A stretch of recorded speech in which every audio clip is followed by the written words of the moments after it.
Margaret Higgins Sanger was born in Corning, New York on September 14, 1879. Born from a mother who had to endure 18 pregnancies, only 11 of which resulted in births, led Margaret Sanger to a lifelong mission of providing birth control to women. Margaret Sanger's mother died young at age 40 due to the physical toll 18 pregnancies had on her life and her health.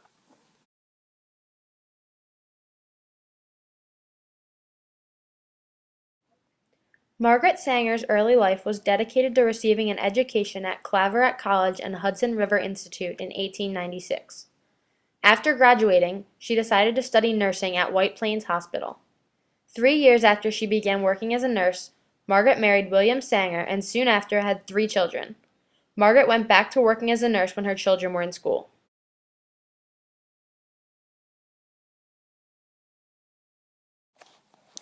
She was exposed to the aftermath of abortion on women, including self-induced and back-alley abortions. Margaret began her movement for women's rights to birth control when, in 1912, Sadie Satch, a poor Lower East Side mother of 3, died from a self-induced abortion after being warned that another pregnancy would kill her. When Sadie Satch died, Margaret Sanger pledged to devote her life to making reliable contraceptive information available to all women.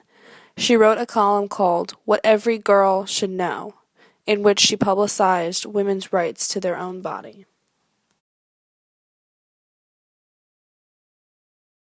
Margaret Sanger lived a controversial life herself. In 1914, she separated and divorced her husband and embraced the idea of free love. Her newfound ideals for life led her to publish a feminist publication in 1914 called The Woman Rebel.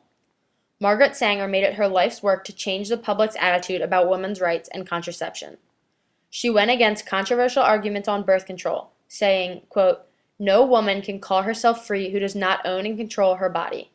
No woman can call herself free until she can choose consciously whether she will or will not be a mother." End quote.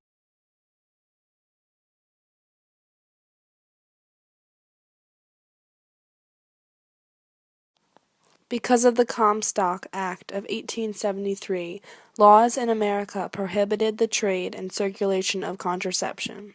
Such ideas and materials involving birth control were viewed as indecent and immoral, but Margaret Sanger did not stop there.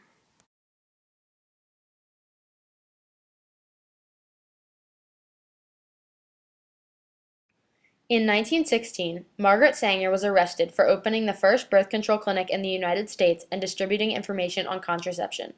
Before her sentencing, she fled to Europe where she learned a lot about birth control and contraception. Despite the government's efforts to stop Sanger's movement, her order for arrest only generated more support for her cause. Concerned that the movement would result in new laws, the government dropped the charges on Sanger. After spending 4 years in Europe learning about different contraceptive techniques, Sanger returned to New York and opened the first birth control clinic in 1921.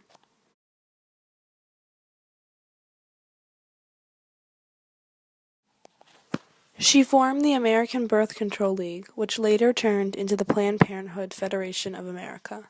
The formation of the National Committee on Federal Legislation for Birth Control helped Sanger's efforts in petitioning for the legalization of contraceptives in the United States.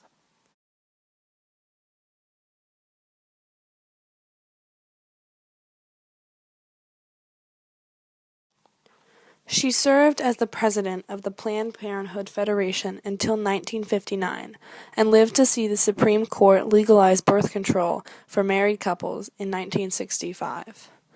She died a year later on September 6, 1966, but the legacy she left will live on forever.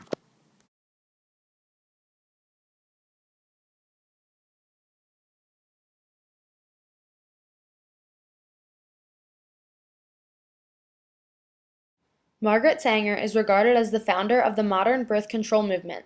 Planned Parenthood still exists today and carries out the mission of its founder, Margaret Sanger. Although Sanger's mission was and is still regarded as controversial, her work to promote women's rights of their body was a crucial achievement. Still today, many women's health clinics carry the name Sanger in memory of her efforts to advance women's rights and the birth control movement.